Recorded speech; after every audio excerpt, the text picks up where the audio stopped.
નમસ્કાર ખેડૂત મિત્રો, મારું નામ છે રેનીશ પટોડિયા અને આપણી યુટ્યુબ ચેનલ સૌરાષ્ટ્ર એગ્રીટેકની અંદર સર્વે ખેડૂત મિત્રોનું હાર્દિક સ્વાગત કરું છું.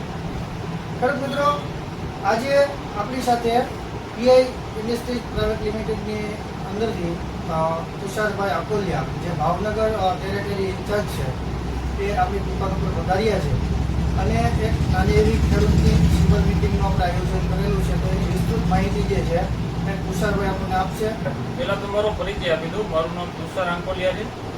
પીઆઈ ઇન્ડસ્ટ્રી લિમિટેડની અંદર હું ભાવનગર, અમરેલી અને બોટાદ આ 3 જિલ્લા સંભાળી રહ્યો છું.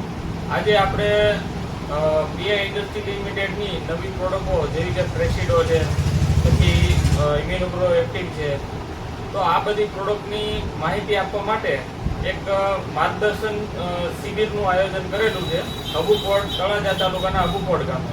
તો આ જે શિબિરનો આપણે વિડીયો લાઈવ કરેલો છે, તો એને અંત સુધી જોશો તો તમને પીઆઈ ઇન્ડસ્ટ્રી લિમિટેડની બધી જ પ્રોડક્ટો વિશે વિસ્તૃત માહિતી મળશે.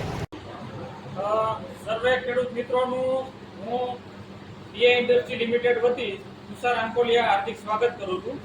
તો સર્વપ્રથમ તો આપણે અહીંયા જે ઉપસ્થિત છે એમાંથી અમારા રિટેલર મિત્ર શ્રી રેનીશભાઈ પટોડિયા અને સાથે એમના પાર્ટનર ગુલાબભાઈ ઝડપિયા, એ બંને વેપારી મિત્રોનું હું હાર્દિક સ્વાગત કરું છું અહીંયા. અને ખાસ તો જેણે ટૂંકા સમયમાં અમને આ મિટિંગ આયોજન માટે પ્રોત્સાહન આપ્યું એ બદલ બંને વેપારી મિત્રોનો પણ આભાર વ્યક્ત કરું છું. હવે સૌપ્રથમ તો મારો પરિચય આપી દઉં. મારું નામ તુષાર આંકોલિયા છે. પીઆઈ ઇન્ડસ્ટ્રી લિમિટેડની અંદર હું ભાવનગર, અમરેલી અને બોટાદ જિલ્લા સંભાળી રહ્યો છું. હવે પીઆઈ કંપનીથી બધા પરિચિત હશો. પીઆઈની કોઈ પણ આપણે દવા વાપરતા જશો, વાપરીએ છીએ કે નથી વાપરતા પીઆઈની દવા? કોઈ કહે છે કે પીઆઈની આપણે જૂની દવા કઈ વાપરેલી છે? કીટાજીન. સરસ. એ સિવાય કોઈ બીજી દવા વર્ષોથી વાપરતા હોય એવું ખરું કઈ? બાયોવિટા. બરોબર. તો આ આપણી જૂની બ્રાન્ડ છે, કીટાજીન અને બાયોવિટા. હવે થોડો કંપનીનો પરિચય આપી દઉં. પીઆઈ ઇન્ડસ્ટ્રી લિમિટેડ જે છે એનું પૂરું નામ છે પેસ્ટિસાઇડ ઇન્ડિયા. વર્ષો પહેલા જેનું જૂનું નામ હતું પેસ્ટિસાઇડ ઇન્ડિયા, જેની સ્થાપના 1947માં થયેલી હતી. આજે 77 વર્ષ થયા છે કંપનીને. કેટલા? 77 વર્ષ. હવે આજના દિવસે વાત કરીએ તો જેટલી પણ દવાની કંપનીઓ છે માર્કેટમાં હાલમાં, એમાં શેર બજારની દ્રષ્ટિએ એટલે કે માર્કેટ કેપના હિસાબે પીઆઈ ઇન્ડસ્ટ્રી લિમિટેડ ફર્સ્ટ નંબરનું સ્થાન ધરાવે છે. આજના દિવસ પ્રમાણે જોઈએ તો કંપનીનું જે માર્કેટ કેપ કહેવાય એ 65,000 કરોડનું છે. કેટલાનું? 65,000 કરોડનું. કે જે મતલબ શેર બજારમાં એની વેલ્યુએશન ક્યારે થાય કે સતત સારી દવાઓ માર્કેટમાં આપતી હોય, પછી સતત ગ્રોથ કરતી હોય, પ્લસ બીજા નંબરે જે ખેડૂતના હિતને પણ ધ્યાનમાં લેવામાં આવતું હોય, અને મતલબમાં કહેવાય ને કે ઓવરઓલ જે કંપનીઓ હોય છે એમાં કરતા કઈ રીતે અલગ પડે છે એને પણ ધ્યાનમાં લેવામાં આવતું હોય છે. તો પીઆઈ ઇન્ડસ્ટ્રી લિમિટેડનું મેં કે વાત કરી એમ કે શેર બજારની વેલ્યુએશનની દ્રષ્ટિએ અત્યારે ભારતની ફર્સ્ટ નંબરની કંપની છે. હવે વાત કરીએ પીઆઈ ઇન્ડસ્ટ્રી લિમિટેડના જે પ્રોડક્ટ આવે છે એની ખાસિયતો વિશે. તો કે પીઆઈ ઇન્ડસ્ટ્રી લિમિટેડ જે પ્રોડક્ટ બનાવે છે, કોઈ પણ પ્રોડક્ટ તમે વર્ષો જૂનું કીટાજીન લઈ લો, બાયોવિટા લઈ લો કે કોઈ પણ પ્રોડક્ટ લઈ લો, તો એની જે ક્વોલિટી આવે છે એ બીજા કંપનીની જે ક્વોલિટી આવે છે મતલબમાં સેમ પ્રોડક્ટમાં, તો એને કરતાં તમને અલગ જોવા મળશે. કઈ રીતે? તો કે પીઆઈ ઇન્ડસ્ટ્રી લિમિટેડ છે એ પોતાનું આરએનડી ધરાવે છે. હવે આપને પ્રશ્ન થાય કે ભાઈ આપણે આરએનડી ને અમારે શું લેવા દેવા? તો કે પીઆઈ ઇન્ડસ્ટ્રી લિમિટેડ પોતાનું આરએનડી ધરાવે છે. જે આરએનડી ની અંદર રોકાણ કરતી હોય જે કંપની, એ દર વર્ષે નવી નવી દવાઓ માર્કેટમાં મૂકી શકે છે. હવે અત્યારે વાત કરું તો દવાની કંપનીઓની અંદર લગભગ ઘણી બધી કંપનીઓ એવી છે કે જે પોતે ઝેર બનાવતી નથી. બીજી જે મોટી કંપનીઓ હોય છે એની આગળથી ઝેર લઈ, મતલબ ટેકનિકલ લઈ અને ફોર્મ્યુલેશન બનાવી બોટલમાં પેક કરીને વેચવા માંડે છે. પીઆઈ એક એવી કંપની છે કે જે પોતે રિસર્ચ પાછળ એટલે કે સંશોધન પાછળ બહુ મોટો ખર્ચો કરે છે. હવે આજની તારીખે જોઈએ તો ઉદયપુરની અંદર અમારું આરએનડી આવેલું છે, બરોબર. આ જે R&D છે અત્યારે જેટલી ભારતની કંપનીઓ છે એની અંદર સૌથી મોટું R&D PI પાસે છે. હવે આનાથી શું ફાયદો થાય તો કે બે રીતે ફાયદો છે. એક તો કંપની નવી નવી દવાઓ સંશોધન સતત કરતી હોય છે અને બીજા નંબરે જે R&D બેઝ કંપનીઓ હોય છે એ ક્વોલિટીમાં માનવાવાળી હોય છે, બરોબર. તો એનાથી શું ફાયદો થાય કે તમને એક તો નવી દવાઓ દર વર્ષે નવી નવી દવાઓ માર્કેટમાં જોવા મળે અને તમારા જે પ્રશ્નો હોય છે રોગ જીવાતના એનું ક્યાંક ને ક્યાંક તમને સમાધાન મળી રહે. બીજા નંબરે કે R&D બેઝ જે આપણી PI કંપની છે એ હંમેશા ક્વોલિટી બેઝ દવા બનાવવાનો આગ્રહ રાખે છે, જેથી કરીને તમને જે પણ પ્રોડક્ટ તમે PI ની વાપરતા હોય છે એ સારી ક્વોલિટીની મળે, જેથી કરીને તમે જે ખર્ચો કરો છો દવા પાછળ એમનું તમને સારામાં સારું વળતર મળે. હવે આપણે થોડીક દવાઓની વાત કરતા પહેલા થોડીક તમને જે બધી કંપનીની દવાઓ આવે છે એના વિશે થોડોક ડિફરન્સ શું આવે છે એની તમને વાત કરું. હવે આપણે કોઈ પ્રોડક્ટ વિશે વાત નથી કરતા અત્યારે. કોઈ પણ દવા હોય છે ને એમાં ઝેરની ટકાવારી લખેલી હોય છે. આપણે બધા વાંચીએ છીએ ને કે ભાઈ મોનોકોટોફોસ 36% SL, બરોબર, તો એમાં 36% ઝેર છે. એમ આ જે આપણી દવા છે એની અંદર ડાયનોટોફિરાન 4% છે અને એસિફેટ 50% છે. એટલે બેનો સરવાળો કરીએ તો કેટલો થાય? 50 + 4 કેટલું થાય? 54% થાય ને. તો કોઈ પણ દવા બનાવવી હોય તો એને 100% કરવી પડે. કેટલા ટકા? 100%. એટલે કે આ 54% છે એ સિવાયનું બીજું મટીરીયલ ઉમેરે ત્યારે ટેકનિકલ ભાષામાં, અમારી ભાષામાં એ દ્રાવણ 100% બને. હવે આ 54% ઝેર છે એમાં 100% કરવા માટે બીજું ઝેર કેટલા ટકા નાખવું પડે? 46%, બરોબર ને? 46% બીજું ઝેર નાખવું પડે. એને અમારી ભાષામાં સોલ્વન્ટ અથવા ફિલર મટીરીયલ કહેવાય. હવે તફાવત ક્યાં આવે છે કે આપણે જે દવાઓ વાપરતા હોય છે એમાં કંપનીના લોગો જોઈને દવા વાપરતા હોય છે. વાપરીએ છીએ ને કે ભાઈ PI કંપનીની દવા હોય તો એ હંમેશા સારી ક્વોલિટીની હોય. તો એ લોગો બનવા પાછળનું કારણ શું છે કે આ જે દવા છે એની અંદર ઝેરની ટકાવારી જે નાખેલી છે એ તો બધે નાખવાની જ હોય. ફરજિયાત કંપનીનો મતલબ ગવર્મેન્ટનો રૂલ છે એ પ્રમાણે આ ઝેરની ટકાવારીમાં પ્લસ અથવા -1% તે ચલાવી લેવામાં આવે. વધારે પડતું ઓછું હોય ઝેર તો એનું સેમ્પલ ફેલ થાય છે. હવે ફરક ક્યાં પડે છે એ તમને કહી દઉં. તમે જે PI કંપનીની દવાઓ લ્યો છો કોઈ પણ દવા, તો એની અંદર જે ઝેરની ટકાવારી છે એ તો કમ્પ્લીટ જ હોય, પણ એ સિવાયનું જે મટીરીયલ PI વાપરે છે જેને અમારી ભાષામાં સોલ્વન્ટ કહીએ એ ઉચ્ચ ક્વોલિટીનું વાપરે છે. હવે જેથી તમને શું ફાયદો થાય કે તમે જે કોઈ પણ દવા વાપરતા હો તો એની અંદર તમે પંપમાં જ્યારે એને દ્રાવ્ય મતલબ પંપમાં ભેળવો છો તો એની પંપમાં દ્રાવ્યતા સારામાં સારી આવે. જે કંપની આ 54% સિવાયનું મટીરીયલ 46% નબળું વાપરે એની દ્રાવ્યતા નબળી આવે છે અને એના હિસાબે તમારે રિઝલ્ટની અંદર તમને તફાવત જોવા મળે છે. આ સૌથી મોટો મતલબ કહેવાય ને કે તફાવત છે સારી કંપનીની દવા અને નબળી કંપનીની દવાઓ વિશેનો. હવે આજે આપણે જે વાત કરવાના છીએ તો આપણા ગામની અંદર સૌથી વધારે વાવેતર મગફળીનું છે કે બીજા કોઈ પાક છે? કે મગફળીનો પાક છે, બરોબર. અને બીજું શેરડી અને કપાસ, બરોબર. બીજું કોઈ શાકભાજીના પાક આપણે કોઈ વાવેતર કરે? મરચી છે, રીંગણી છે, એવું કોઈ? ઓછું, બરોબર. તો આપણે અહીંયા સૌથી વધારે વાવેતર થાય છે મગફળી અને શેરડીનું, અને આ વર્ષે થોડું ઘણું છે કપાસનું વાવેતર પણ છે. તો આપણે સૌથી પહેલા વાત કરીએ મગફળીના પાક વિશે. તો મગફળીના પાકની અવસ્થા અત્યારે મિનિમમ 35 થી 40 દિવસથી લઈ અને 60 દિવસની મગફળી છે, બરોબર ને? કે આનાથી વધારે મોટી મતલબ આખતર હોય સિંગ કે એ રીતના છે? 60 દિવસ આજુબાજુની છે, બરોબર. તો આ વર્ષે જોઈએ તો આ વર્ષ દરમિયાન આપણે મગફળીનું જે વાવેતર કરેલું છે એની અંદર અત્યારે કયા કયા પ્રશ્નો છે એની થોડીક વાત કરીએ. તો કે અત્યારે આપણે મગફળીના પાકમાં જે પાસ્તરું વાવેતર હતું, મતલબમાં વાવણીમાં વાવેલું હોય, તો એની અંદર ક્યાંક કાળી ફૂગ દેખાય છે. કોઈને કે મતલબ અહીંયા પ્રશ્ન છે કે નથી? છે. બરોબર. તો કાળી ફૂગ છે ઈ કેવા સમયે આવે છે? કે કાળી ફૂગ જે છે ઈ વરસાદ અનિયમિત હોય, મતલબ આપણે ટૂંકમાં દેશી ભાષામાં કહીએ તો જમીનમાં ભેજ પણ હોય મતલબમાં, અને પાછું વરાપ થતી હોય, જમીનમાં પાછો ભેજ આવે ને પાછી વરાપ થતી હોય. તો આ રીતે જ્યારે થાય ત્યારે એવા સમયે કાળી ફૂગ ડેવલપ થાય છે. સતત વાદળછાયું વાતાવરણ રહેતું હોય તો આવા સમયે કાળી ફૂગનો ઉપદ્રવ વધારે જોવા મળે છે. એના નિયંત્રણ માટે શું કરવું? તો સૌથી પહેલા મગફળીના પાકમાં આપણે જે પટ મારતા હોઈએ છીએ એમાં ફૂગનાશકમાં સારી દવાનો પટ મારો, જેથી કરીને એનું મતલબ તમે જે મગફળીમાં ફૂગનાશક સારી દવા પટ માર્યો હોય તો એનું રિઝલ્ટ તમને 40-45 દિવસ સુધી મળ્યા કરે.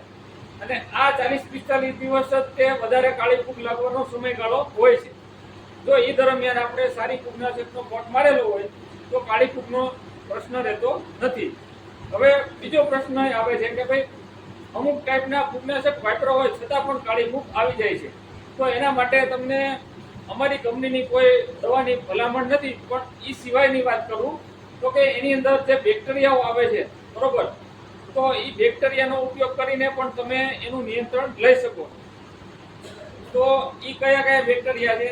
તો કે ટ્રાઇકોડર્મા અને સ્યુડોમોનાસ. આ જે બેક્ટેરિયાઓ છે એ તમે વાપરીને પણ એનું નિયંત્રણ લઈ શકો છો. બીજા નંબરે કહેવાય ને કે આપણે ટેકનિકલી જઈએ તો થાયોફેનેટ મિથાઇલ છે, પછી ક્લોરોથોરોનિલ છે, આ ટાઈપના જે ફૂગનાશકો આવે છે એનું તમે ડ્રેન્ચિંગ કરો. ડ્રેન્ચિંગ એટલે કે સ્પ્રે નથી કરવાનો, પણ તમારે નીચે પાણીમાં કહેવાય ને કે આપણે ટૂવા દઈએ ને સાદી ભાષામાં, એ રીતે ટૂવા આપીને એને આપણે દવા આપવાની છે. કારણ કે કાળી ફૂગ એવી વસ્તુ છે કે જે તમે ઉપરથી સ્પ્રે કરશો તો એ કંટ્રોલ થતી નથી. એને તમારે ડાયરેક્ટ ફૂગનાશક જે આપો એ મૂળમાં આપવી પડે છે. હવે બીજી વાત કરીએ તો કાળી ફૂગ સિવાય અત્યારે થોડોક જે પ્રશ્ન વધારે પડતો ઘણી જગ્યાએ દેખાય છે એ દેખાય છે કેનો? ઈયળોનો. બરોબર. હવે આમાંથી કેટલા લોકો એમ વિચારે છે કે ઈયળ આપણે કંટ્રોલ કરવી જોઈએ નહીં? એટલા લોકો હાથ ઊંચો કરો. આમાં કારણ કે છેલ્લા 3-4 દિવસથી અમે ફિલ્ડમાં ફરીએ છીએ તો ઘણા ખેડૂતોનું એવું કહેવાનું છે કે સાહેબ ઈયળ તો આવે કરે ને ખાધા કરે, એનાથી કઈ આપણે બહુ મૂંઝાવાનું થતું નથી, અને ઈયળ થોડું ખાધા કરે તો આપણી મગફળી છે એ વધારે વિકાસ ન કરે અને નીચે સુયા બેસે. આવું માનવા વાળા કેટલા ખેડૂતો છે? કોઈ નથી? કોઈ. બરોબર. તો સારી બાબત છે. હવે પૂળો પાળો ભાગ ખાઈ જાય ઉપરથી એટલે એનો છોડનો વિકાસ છે એનો બરોબર થાય. બીજા નંબરે કોઈ પણ પાક હોય એની અંદર ખોરાક બનાવવા માટે જેટલા એની અંદર પાંદડા વધારે હોય એટલો જ તે એની અંદર ખોરાક વધારે બને. કઈ રીતે? કે સૂર્યપ્રકાશની હાજરીમાં પાંદડામાં જે પ્રકાશ સંશ્લેષણની ક્રિયા થાય એના દ્વારા કોઈ પણ પાક હોય, કોઈ પણ વનસ્પતિ હોય એ ખોરાક બનાવે છે. જો આપણે મગફળીના પાકમાં આપણા પાંદડા જે છે એ જો આપણે વ્યવસ્થિત નહીં હોય મતલબમાં, તો એના દ્વારા આપણે કહેવાય ને કે જે ખોરાક બનવો જોઈએ એ બનશે નહીં, અને જો ખોરાક નહીં બને તો એના હિસાબે ક્યાંક ને ક્યાંક આપણે ઉત્પાદનની અંદર લોસ આવશે. હવે આ માટે અત્યારે આપણે માર્કેટની અંદર ઘણી બધી કંપનીઓ દવા મતલબ ઈયળ માટેની ઘણી બધી દવાઓ આવે છે. હવે એની અંદર પીઆઈ કંપનીએ આ વર્ષે પ્રેસિડો નામની એક નવી દવા લોન્ચ કરેલી છે, જેનું અંદર ઝેર છે એનું નામ છે સાયક્લાનિલિપ્રોલ 10%. આ જે ઝેર છે અત્યારે મતલબ કહેવાય ને કે એકદમ લેટેસ્ટ ટેકનોલોજી વાળું ઝેર છે. અત્યાર સુધી કોઈ પણ કંપની આ ઝેર બનાવતી નહોતી. હવે આ ઝેરની શું ખાસિયત છે એ તમને વાત કરું. અને આ દવા લોન્ચ કેમ કરી પીઆઈ? તો કે અત્યારે હાલમાં જે કોઈ પણ દવાઓ આવે છે માર્કેટમાં ઈયળો માટેની, એનું તમને રિઝલ્ટ લાંબુ મળતું નથી. ઘણી વખત જ્યારે હેવી એટેક હોય ઈયળનો, મતલબ પુષ્કળ એટેક લાગેલો હોય ત્યારે તમે દવાઓ સ્પ્રે કરો છો, તો અત્યારે જે દવાઓ આવે છે મતલબમાં જે ટેકનિકલો, એનું લાંબા સમયનું રિઝલ્ટ મળતું નથી. જેના માટે આપણે આ પીઆઈ કંપનીએ પ્રેસિડો નામની નવી દવા લોન્ચ કરેલી છે, અને એનું ઝેર પણ નવું જ છે. હવે આની ખાસિયત શું છે અને બીજી દવા કરતા કઈ રીતે અલગ પડે છે એ તમને કહું તો કે આ પ્રેસિડો એક કહેવાય ને કે સિસ્ટમેટિક પ્રકારની દવા છે કે તમે આ પ્રેસિડોનો ઉપયોગ કોઈ પણ પાકની અંદર કરો તો જ્યારે કોઈ પણ પ્રકારની ઈયળ હોય એના પાનનો ખોરાક તરીકે ઉપયોગ કરે એટલે એ લકવાગ્રસ્ત થઈ જાય અને લકવાગ્રસ્ત થાય પછી થોડા સમયમાં એ કહેવાય ને કે મૃત્યુ પામે છે. તો એની જે બ્રેનની જે સિસ્ટમ આવે નર્વસ સિસ્ટમ ઈયળનો એની ઉપર આ પ્રેસિડો કામ કરે છે અને બધી પ્રકારની ઈયળ લીલી, લશ્કરી, કાબરી, ઘોડિયા ઈયળ બધી પ્રકારની ઈયળની અંદર આ પ્રેસિડો કામ કરે છે.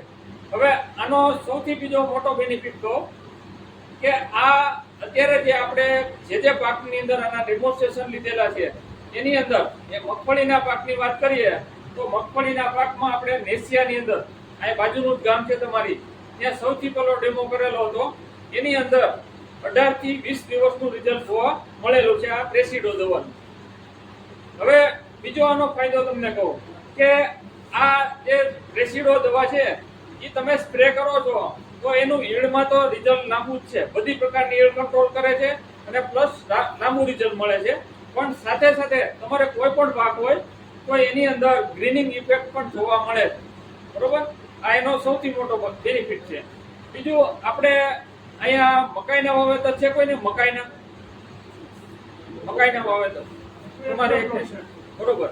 તો મકાઈની અંદર છેલ્લા 3-4 વર્ષથી એક ઈયળ આવે છે જેને અમારી ભાષામાં કહે છે પોલ આર્મીવોર્મ FAW. બરોબર, તો એનું સૌથી વધારે મોટું નુકસાન મતલબ કરે છે કહેવાય ને કે મકાઈના પાકમાં. તો એને કંટ્રોલ કરવા માટે ઘણી બધી દવાઓ બધા ટ્રાય કરે છે પણ કોઈ દવાનું લાંબુ રિઝલ્ટ મળતું નથી. અમે આ પ્રેસિડો જે દવા છે એનું દેવગણા ગામમાં એનો ડેમોન્સ્ટ્રેશન કરેલ હતું જેની અંદર આજની તારીખે આપણે કહેવાય ને કે 17 દિવસ થઈ ગયા છે. આજની તારીખે 17 દિવસ થઈ ગયા છે, હજી સુધી કોઈ પણ પ્રકારની ઈયળ એમાં દેખાણી નથી. તો મકાઈના પાકમાં પણ આનો આપણે ઉપયોગ કરી શકો છો. મતલબમાં કહેવાય ને કે જે કીધી એમ લીલી, લશ્કરી, કાબરી કે ઘોડિયા ઈયળ કોઈ પણ પ્રકારની ઈયળ હોય તો બધી જ પ્રકારની ઈયળમાં આ આપણે પ્રેસિડો દવાનો ઉપયોગ કરી શકો છો.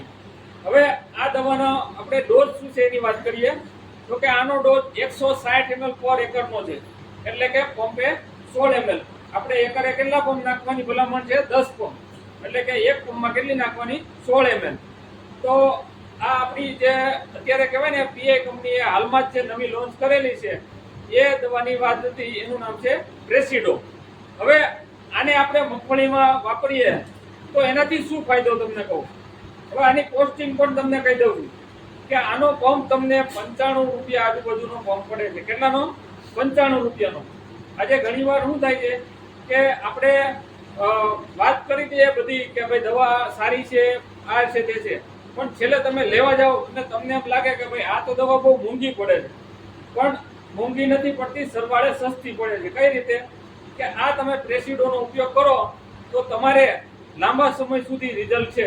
એટલે શું થાય કે તમે માનો કે કોઈ પણ બીજી પ્રકારની ઈયળ માટેની દવાનો ઉપયોગ કરો તો એનું તમને માનો કે હેવી એટેકમાં 7 થી 8 દિવસનું રિઝલ્ટ મળ્યું, તો આનું તમને અત્યારે હાલના સમયમાં જે એટેક છે એની અંદર 17-18 દિવસનું મિનિમમ રિઝલ્ટ મળેલું છે. તો અત્યારે તમે જે કાંઈ પ્રકાર ઈયળ માટે જે બીજી કોઈ પણ પ્રકારની દવાનો સ્પ્રે કરો તો એનું રિઝલ્ટ લાંબુ મળતું નથી, કારણ કે ઈયળોએ પ્રતિકાર શક્તિ મેળવી લીધી છે. તો આ પ્રેસિડો તમે વપરાશ કરશો તો તમને લાંબા સમયનું રિઝલ્ટ મળશે. આ મેં કીધું એમ આનો ડોઝ છે 160 ml પ્રતિ એકરનો. બીજું આપણે જે મગફળીના પાકમાં બીજો જે પ્રશ્ન આવે છે એ રોગનો આવે છે. જીવાત આપણે એક જ આવે છે કે જે ઈયળો, પછી મોલો મચ્છી પણ ક્યારેક એટેક આવે છે ગળોનો, તો એના માટે અમારી કિફન નામની દવા આવે છે, એનો સ્પ્રે કરીને તમે મોલો મચ્છીનો કંટ્રોલ કરી શકો છો. આપણે જે આપણી સાદી ભાષામાં એને ગળો કહે એનો. હવે એ સિવાય બીજો પ્રશ્ન જે વધારે આવે છે એ રોગનો આવે છે. તો એમાં કયા કયા રોગ આવે છે કે તો કે ગેરુ અને ટીકા. તો ગેરુ અને ટીકાના કંટ્રોલ માટે પીઆઈ કંપનીનું જે ક્લચ આવે છે એનું તમને કહેવાય ને કે સારામાં સારું રિઝલ્ટ અત્યારે ગેરુ ટીકાની અંદર આ દવાનું મળેલું છે. આની અંદર બે ટેકનિકલ છે, પાયરાક્લોસ્ટ્રોબિન અને મેટિરા. આ બંનેનું કોમ્બિનેશન થવાથી બે અલગ અલગ પ્રકારની જે ફૂગ કંટ્રોલ કરતી હોય એ ટાઈપની બે આ ફૂગનાશક છે, જેના દ્વારા તમને મગફળીના પાકમાં ઘેરું અને ટીકા જે રોગ લાગે છે મતલબમાં, તો એની અંદર આનું કહેવાય ને કે સારામાં સારું રિઝલ્ટ છે. આનો ડોઝ છે 600 ગ્રામ પ્રતિ એકર, એટલે કે પંપે 60 ગ્રામ પ્રમાણે આનો વપરાશ કરવાનો છે. તો આ વાત હતી આપણી જે ફૂગનાશક દવા આવે છે ક્લચ, એની વિશે એની વાત હતી. આનો ઉપયોગ મેં કીધું એમ કે તમે મગફળીની અંદર જો ઉપયોગ કરશો આનો અત્યારે હાલના સમયમાં, તો પાછળના સ્ટેજમાં જે ઘેરું અને ટીકાનો જે પ્રશ્ન આવે છે એનું તમારે મતલબ સમાધાન અત્યારે જોતું હોય તો એ અત્યારે કહેવાય ને કે પીઆઈ કંપની આ જે ક્લચ નામની જે દવા બનાવે છે એના દ્વારા તમે એનું સમાધાન મેળવી શકો છો. તો આ વાત હતી આપણે મગફળીના પાક વિશે, બરોબર. હવે વાત કરવી છે આપણે કપાસના પાક વિશે. કપાસનું પણ આપણે અબુકોટની અંદર વાવેતર થયેલું છે.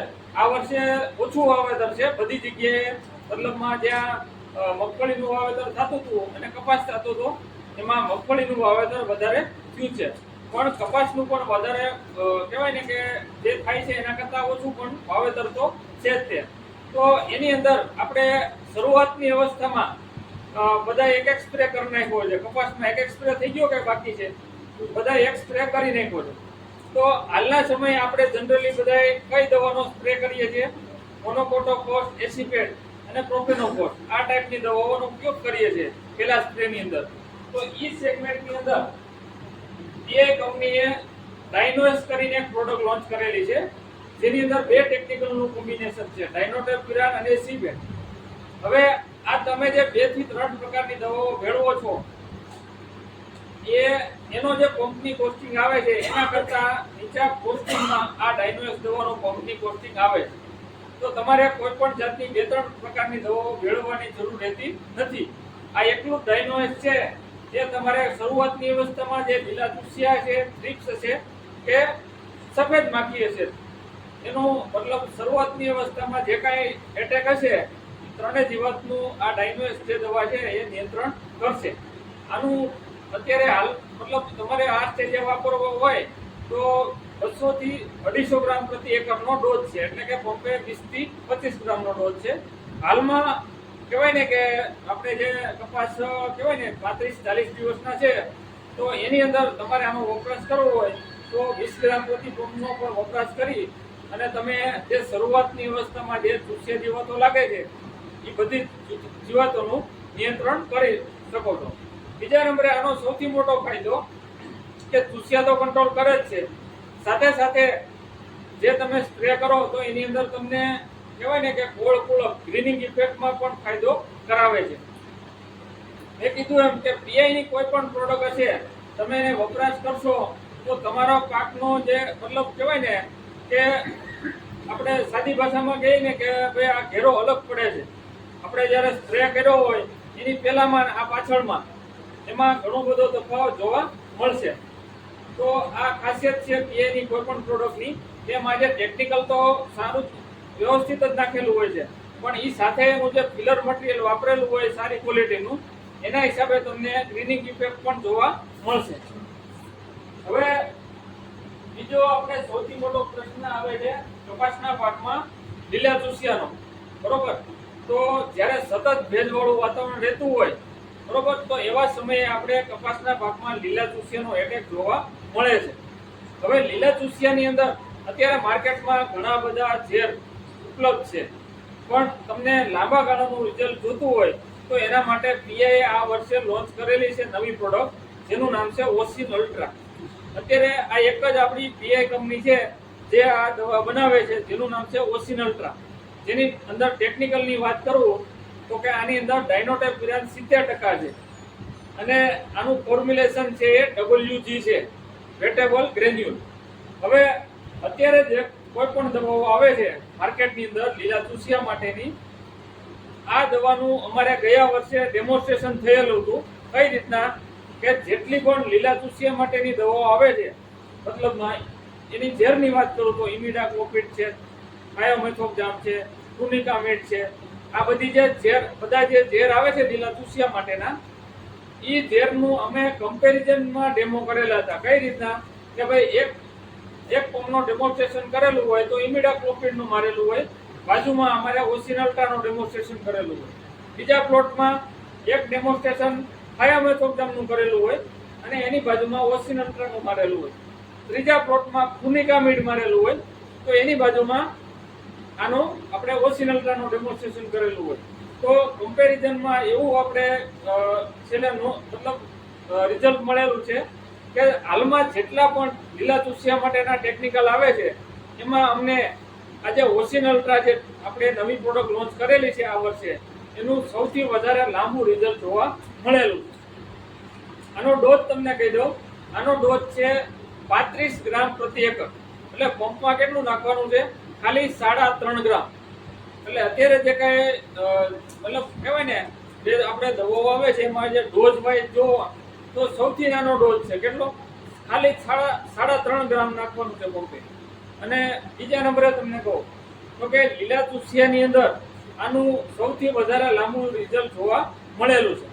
પ્લસ આનો બીજો બેનિફિટ મેં કીધું એમ કે પીઆઈની પ્રોડક્ટ છે તો એનો તમને બીજો પણ વધારાનો બેનિફિટ મળે છે કે તમારે આ દવા વાપરો તો કોઈ પણ જાતનું પીજીઆર વાપરવાની જરૂર રહેશે નહીં. પીજીઆર એટલે કે આપણે ગ્રોથ માટે પ્રોડક્ટ નાખતા હોઈએ, નાખો તો એનો વધારાનો બેનિફિટ મળશે, પણ નહીં નાખો તો પણ આને તમે વપરાશ કરશો તો કપાસના પાકની અંદર તમને ગોળ કુળક મતલબ ગ્રીનરીમાં પણ તફાવત જોવા મળશે. તો આ વાત હતી આપણી નવી પ્રોડક્ટ જે છે ઓસિનલ્ટ્રા એના વિશેની, જેનો ડોઝ મેં કીધો તમને કે 35 ગ્રામ પ્રતિ એકરનો ડોઝ છે. એટલે કે પંપે 3.5 ગ્રામ નાખીને આનો સ્પ્રે કરવાનો છે. અને લીલા ચૂસિયામાં હાલની અંદર મતલબ જે કાંઈ ટેકનિકલો જે કાંઈ દવાઓ આવે છે એની અંદર આપણે લાંબામાં લાંબુ રિઝલ્ટ આનું મળેલું છે.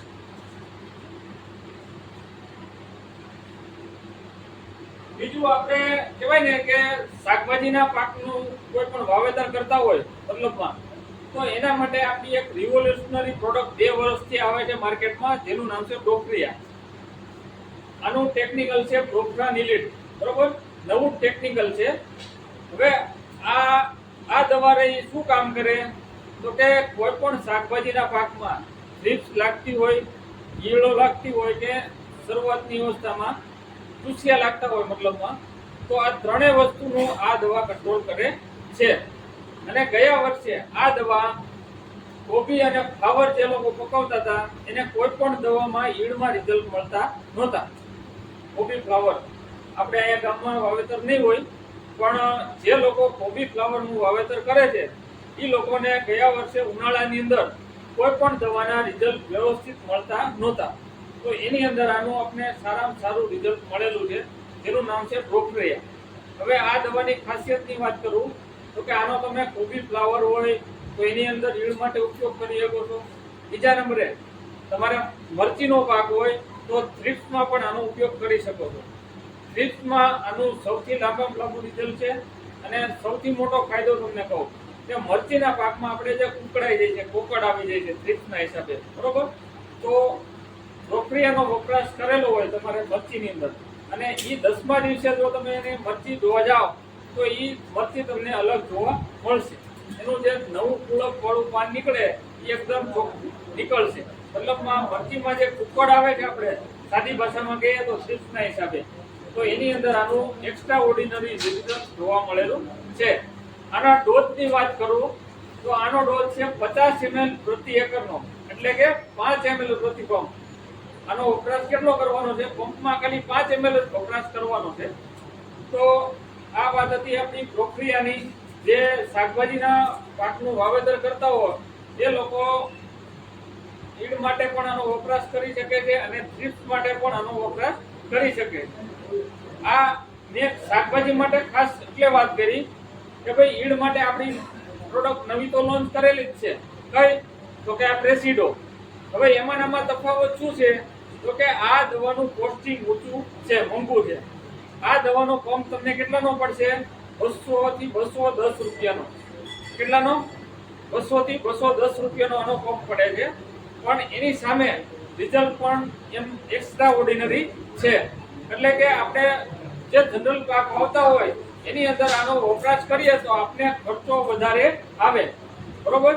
શાકભાજીના પાકનો જે કઈ વાવેતર આપણે કરતા હોઈએ તો 200 રૂપિયાનો પંપ તમને પોસાય. કઈ રીતે પોસાય કે શાકભાજીના પાકની આપણે રેગ્યુલર ઇન્કમ થતી હોય, બરોબર. અને શાકભાજીનો પાક જેવા કે મરચીની અંદર જે ખેતી કરતા હોય છે એ દર 3 થી 4 દિવસે દવાનો સ્પ્રે કરે છે. હવે તમે જો બ્રોકલિયા દવાનો મરચાની અંદર ઉપયોગ કરો તો તમારે એક વખત સ્પ્રે કર્યો એના પછી 12 થી 15 દિવસ સુધી કોઈ પણ થ્રિપ્સ માટેની દવા જે હોય છે એનો સ્પ્રે કરવો પડતો નથી. તો આ ખાસ મેં કીધું એમ કે મરચીના પાકમાં થ્રિપ્સ માટે પણ ઉપયોગ કરી શકો છો બ્રોકલિયાનો. પછી કોબી અને ફ્લાવરની અંદર જે બટકી ઈયળ આવે છે, જે ફ્લાવરમાં મતલબ અંદરના ભાગમાં હોય છે, અને જે દવા અત્યારે જે માર્કેટમાં જે ઝેર આવે છે મતલબ અલગ અલગ, એની અંદર કોઈ પણ ઝેરમાં લાંબુ રિઝલ્ટ જોવા મળતું નથી. આ પ્રક્રિયાનું આપણે ગયા વર્ષે કોબી અને ફ્લાવરની અંદર ખૂબ જ લાંબુ રિઝલ્ટ જોવા મળેલું. તો આ વાત હતી આપણી પ્રક્રિયાની. હવે બીજું કે આપણે કહેવાય ને કે ડુંગળીનું પણ અહીંયા આપણે વધારે વાવેતર થાય છે, બરોબર. અત્યારે આપણે ઘણા લોકોએ કહેવાય ને ધરુવડિયું માટે જમીન ખાલી રાખેલી છે, રોપ કરવા માટે રાખેલી છે ને. તો હવે જેમ સમય થશે એમ આપણે રોપ પણ છંટકાવ કરશું. તો ડુંગળીના પાકમાં મેં કીધું એમ કે એની અંદર આપણું એક ગ્રેન્યુલ આવે છે, બાયોવિટા ગ્રેન્યુલ કરીને. આપણે વર્ષો જૂનું મતલબ કહેવાય ને કે આ બ્રાન્ડ નેમ છે બાયોવિટા. ઘણા બધા ખેડૂતોએ વાપરેલું હશે ઘણા સમય પહેલા, બરોબર છે. તો આ વસ્તુનો થોડોક તમને રિકોલ કરાવી દઉં કે આ નવી બ્રાન્ડ કોઈ નથી, આપણે જૂની બહુ વર્ષો જૂની પ્રોડક્ટ છે. હવે આપણે જનરલી ખાતરની અંદર શું કરીએ છીએ કે ખાતરની અંદર આપણે નાઇટ્રોજન, ફોસ્ફરસ અને પોટાશ અને વધીને સલ્ફર, આ 4 પોષક તત્વોનો જ વધારે ઉપયોગ કરીએ છીએ. એ સિવાયના પોષક તત્વો આપણે વધારે વાપરતા નથી. પણ બધા જ પાકને સૂક્ષ્મ પોષક તત્વોની પણ જરૂરિયાત રહે છે. સૂક્ષ્મ પોષક તત્વો એટલે કયા કયા? ઝીંક, મેગ્નેશિયમ, પછી આપણે કહેવાય ને કે બોરોન, બરોબર, આયરન, આ રીતે ફેરસ, આવી રીતે જે સૂક્ષ્મ પોષક તત્વો કહેવામાં આવે છે એની પણ બધા પાકને જરૂરિયાત રહે છે. પણ આપણે ઈ આપતા નથી, અને ઈ ન આપવાથી આપણે ક્યાંક ને ક્યાંક ઉત્પાદનની પણ એની અસર જોવા મળે છે ઉત્પાદન ઉપર.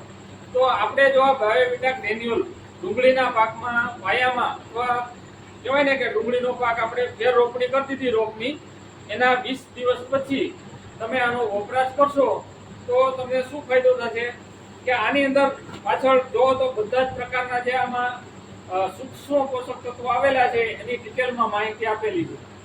આની અંદર આપણે જોઈએ તો સલ્ફર છે, આયરન છે, મેગ્નેશિયમ છે, કેલ્શિયમ છે, પછી કોપર છે, ઝીંક છે અને બોરોન. એટલે કે આપણે કહેવાય ને સૂક્ષ્મ પોષક તત્વો જે કહેવાય એ બધા જ પ્રકારના સૂક્ષ્મ પોષક તત્વો આ બાયોવિટા ગ્રેન્યુલની અંદર આવી જાય છે. એટલે તમે જો આને 20-25 દિવસે જો આપશો તો એના દ્વારા તમને શું ફાયદો જોવા મળશે કે શરૂઆતની અવસ્થામાં નીચે જે તંતુમૂળ જે ફૂટ થતી હોય એનો વધારો થશે. કારણ કે આનો બીજો મોટો બેનિફિટ છે કે આનો વપરાશ તમે કરો તો જમીનમાં જે પોષક તત્વો પડેલા હોય છે એને લભ્ય બનાવવાનું પણ કામ કરે છે.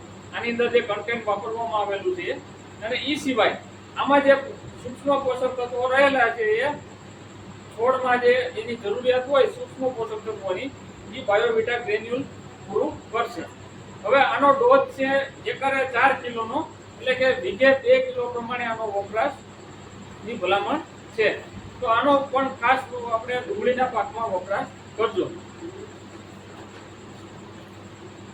હવે એવી જ બીજી ડુંગળીના પાકમાં વપરાશ કરી શકાય એના માટેની આપણી એક પ્રોડક્ટ આવે છે જેનું નામ છે યુમિસોલ. હવે જનરલી બધા આપણે મેં અગાઉ વાત કરી એમ કે દિવસે દિવસે આપણે કહેવાય ને કે દેશી ખાતર મતલબ જે જરૂરિયાત હોય છે જમીનને એટલું ખાતર ભરતા નથી. મતલબ આપણે અત્યારે આ એરિયામાં જોઈએ તો પશુપાલનનું થોડું પ્રમાણ જોવા મળે છે, એટલે એના હિસાબે દેશી ખાતર દર વર્ષે ભરતા હશો. આપણે દર વર્ષે જનરલી કેટલા લારી બીજે આપણે દેશી ખાતર વાપરતા હશું? એક લારી, બરોબર. હવે એવા કોઈ ખેડૂત હશે કે જે આ વર્ષે દેશી ખાતરનો આપણે સોર્સ નથી મળ્યો તો આવતા વર્ષે નાખતા હોય, એક ને એક વર્ષે, એવા પણ હશે ને ઘણા ખેડૂતો, બરોબર, કે ભાઈ આ વર્ષે આપણે એક ખેતર પૂરતો દેશી ખાતરનો આપણે કહેવાય ને કે મેળ પડ્યો છે તો બાકીનું આપણે આવતા વર્ષે વાપરીએ બીજા ખેતરમાં, એ રીતે. તો આપણે દેશી ખાતર ઓછું વાપરવાથી અત્યારે હાલમાં શું પોઝિશન આવી છે એની થોડીક વાત કરું તમને. તો કે આપણું પાણી જે છે ને એ દિવસે ને દિવસે ક્ષાર વાળું થતું જાય છે. થાય છે કે નથી થતું? તમે અહીંયા સતત પાક લ્યો છો. તમારા ગામની અંદર આપણે શિયાળુ, ઉનાળુ ને ચોમાસું લગભગ મારા ખ્યાલ પ્રમાણે 3 પાક લેવાતા હશે. લેવાય છે કે નહીં? તો તમે તમારો જે પાક વાવેતર કરેલું હોય એના પાળાની અંદર જોશો તો સફેદ સારી જોવા મળે છે કે નહીં? એ શેની હોય છે ખબર છે કોને? એ ક્ષાર હોય છે, મતલબમાં સોડિયમ. એ કઈ રીતે આવે છે? તો કે આપણે વર્ષે ને વર્ષે દેશી ખાતરનો વપરાશ ઓછો થતો જાય છે, જેના કારણે જમીનમાં ક્ષારનું પ્રમાણ વધતું જાય છે. હવે આમાંથી કોઈ જમીન અથવા પાણીની લેબ કરાવેલી છે? ખાતરનો નમૂનો આપણે મતલબ કહેવાય ને જમીનનો નમૂનો મોકલીએ અને એમાં કયા કયા તત્વો કેટલા છે એની લેબ કરાવેલી છે. તમારું નામ શું? બરોબર, ઓકે. તો હવે તમે જ્યારે જમીન અને પાણીની જે લેબ કરાવો છો તો એની અંદર 14 થી 15 જેટલા તત્વોનું પૃથ્થકરણ જોવા મળે છે. એમાંનું એક જે કન્ટેન્ટ હોય છે, મતલબ એમાં કયા કયા તત્વોનું પૃથ્થકરણ હોય? નાઇટ્રોજન, ફોસ્ફરસ, પોટાશ, બરોબર, આ સિવાયના સલ્ફર, આ બધા જ પોષક તત્વોનું પ્રમાણ તમારી જમીનમાં કેટલું છે એની વાત એમાં કરેલી હોય છે. ભાઈ તમારા જમીનમાં આટલા પ્રમાણમાં પોટાશ છે અને આટલો હોવો જોઈએ, તો આટલો પોટાશ ઘટે છે, જેના માટે તમારે આ ખાતર વપરાશ કરવો જોઈએ. આ રીતના ભલામણ છે. હવે એમાં એક તત્વ મતલબ કન્ટેન્ટ રહેલું હોય છે જેનું નામ છે પીએચઆર. જો તમે રિપોર્ટ વાંચો ને તો એની અંદર જોવા મળશે, એનું નામ છે પીએચઆર. હવે પીએચઆર એટલે શું દર્શાવે છે કે જમીન અથવા પાણીમાં ખારશ અથવા ખટાશનું પ્રમાણ કેટલું છે એ દર્શાવતો માનાંક હોય ને તો પીએચઆર. હવે પીએચઆર ને આપણે શું લેવા દેવા? તો કે આપણી જમીનમાં જેમ જેમ ક્ષાર વધતો જાય છે એમ એમ આપણો જે પીએચઆર છે ને ઉપર જતો જાય છે, બરોબર. તો હવે પીએચઆર ઉપર જવાથી શું નુકસાન થાય આપને? કે જેમ જમીનમાં ક્ષાર વધતો જાય એમ જમીનમાં જે પોષક તત્વોનું કન્વર્ઝન થતું હોય ને એ બંધ થઈ જાય. હવે આને આપણે સાદી ભાષામાં સમજીએ કે આપણે બધા જમવાની અંદર રોટલી અથવા રોટલાનો ઉપયોગ કરીએ છીએ, બરોબર. અને કોઈ તમને ડોક્ટર આવીને કહે કે ભાઈ આખા ઘઉં ખાવા ચાલુ કરી દો, તો આપણે ખાઈ શકીએ? ન ખવાય, આપણે પેટમાં દુખે, આપણું પાચન તંત્ર એને પચાવી શકે નહીં. એમ આપણે ખાવા માટે શેનો ઉપયોગ કરવો પડે? રોટલીનો. આપણે ઘઉં છે એને દળાવી અને રોટલી બનાવીને એને શેકીને ખાઈ શકીએ. આપણે આખા ઘઉં ખાઈ શકતા નથી. એમ તમે જે ખાતર આપો છો, ચાહે રાસાયણિક ખાતર હોય કે દેશી ખાતર હોય, એ ડાયરેક્ટ મૂળને મળતું નથી. એનું વિભાજન થાય છે એકમાંથી બીજામાં, બીજામાંથી બીજામાં, ત્યારે એ છે મૂળ એનો ઉપયોગ કરી શકે છે ખાતર તરીકે. હવે આ વિભાજન ઝડપથી કઈ રીતે થાય? કે જમીનમાં જેટલો ઓર્ગેનિક કાર્બન મતલબ કહેવાય એ વધારે હોય તો એનું વિભાજન ઝડપથી સારું થાય. અને જેટલો પીએચઆર હોય છે તમારો, મતલબ ક્ષાર જેટલો ઓછો હોય એટલું જ ત્યાં વિભાજન ઝડપથી થાય છે. તો આપણે આ હ્યુમેસોલ નામની એક પ્રોડક્ટ આવે છે કે આનો ઉપયોગ તમે પાણી સાથે પાવામાં કરો તો 1.5 થી 2 જેટલો પીએચઆર આ હ્યુમેસોલ જે છે એ ઘટાડી આપે. કઈ રીતે? તો કે આની અંદર જે મતલબ કન્ટેન્ટ રહેલું છે એ કન્ટેન્ટનું સૌથી મોટું કામ છે કે પીએચઆર ને બેલેન્સ કરવાનું. હવે તમારો જો પીએચઆર બેલેન્સ થઈ જાય તો એનાથી શું ફાયદો થાય? કે તમારી જમીન અથવા પાણીનો પીએચઆર 1.5 થી 2 જેટલો ઘટી જાય તો એમાં જે કોષ મતલબ કહેવાય ને કે વિભાજન થતું હોય તત્વોનું એ ઝડપી થઈ જાય. મતલબ મૂળને જે સ્વરૂપે જરૂર હોય એ સ્વરૂપે એને ખાતર મળવાનું ઝડપથી શરૂ થઈ જાય. આ એનો સૌથી મોટો ફાયદો છે. તો આ દવા આપણે યુમિસોલ જે છે એ બધા પાકમાં તમે ઉપયોગ કરી શકો છો. આનો તમે સ્પ્રે પણ કરી શકો છો, પણ તમારે જો pH આંકમાં બેલેન્સ કરવા માટે જો આનો વપરાશ કરવો હોય તો પાણી સાથે પાવામાં આનો ઉપયોગ કરવાનો. કઈ રીતે કે આપણે જે પાણી સાથે હર્બિસાઇડ અથવા કોઈ પણ વસ્તુ પાવામાં આપતા હોય એ રીતે આપણે એને આપવાની છે વીઘે 250 ml લેખે. કેટલાય? વીઘે 250 ml લેખે. તો આનાથી શું ફાયદો થશે કે તમારું જે pH નું જે પાણી હોય છે એની અંદર આનું દ્રાવણ ડાયલ્યુશન થાય એટલે એનો જે pH આંક છે ને એ 1 થી 1.5 જેટલો 1.5 થી 2 જેટલો ઘટી જાય છે. હવે આ pH આંક ઘટવાથી શું થાય કે જમીનમાં જે પોષક તત્વો પડેલા હોય છે એનું વિભાજન ઝડપથી થશે અને એ વિભાજન ઝડપથી થવાથી મૂળને જે સ્વરૂપે પોષક તત્વોની જરૂરિયાત છે એ ઝડપથી મળવાનું શરૂ થઈ જાય. તો આ એનો સૌથી મોટો ફાયદો છે. તો આનો વપરાશ તમે ડુંગળીના પાકમાં ખાસ કરજો. જનરલી આપણે કપાસમાં અને મગફળીમાં પાણી સાથે પાવામાં કોઈ જાતની દવાનો ઉપયોગ કરતા નથી, પણ ડુંગળીના પાકમાં પાણી સાથે પાવા માટે આપણે વપરાશ કરીએ છીએ. બરોબર? તો એના માટે આ યુમિસોલ જે દવા આવે છે એનો ખાસ ડુંગળીના પાકમાં એક વખત ઉપયોગ કરજો અને 10મા દિવસે તમારે એ ડુંગળી ખેંચીને જોઈ લેવાની કે એની અંદર તંતુ મૂળના વિકાસથી માંડી અને એનો છોડનો વિકાસ આખો અલગ પડી જશે.